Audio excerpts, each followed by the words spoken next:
Pirmās lieldienas bija Mūzes laikā, kad Mūzes izveda ebreju tautu no verdzības. Tā ir arī pagānu lieldienas, kur kristietisms ir sajaukts ar pagānismu. Tā piekrīt Kristus augšām, bet tā dod nolādētību, jo tā ir miesiska, bez Dieva gara. Par tādām lieldienām nāk Dieva sods. Kristiešiem lieldienas ir Kristus, kur viņš atdeva savu dzīvi mūsu glābšanai, lai mēs to saņemtu. Mums ir jābūt Dieva garā ar Dievu vārdu. Kad ebreji veica lieldienas taisīja, Dievs izveda savu tautu no verdzības, tāpat arī tagad.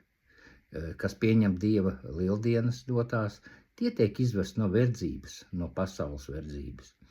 Kad ebreju tautas garīdznieki iegāja necienīgi svētajā teltī, tie gāja bojā. Tā Dieva gars parāda, ka ne visi tur ir cienīgi ierasties. Arī tagad mēs nevaram kalpot Dievam tā, kā mums ienāk prātā, bet esot Dieva garā.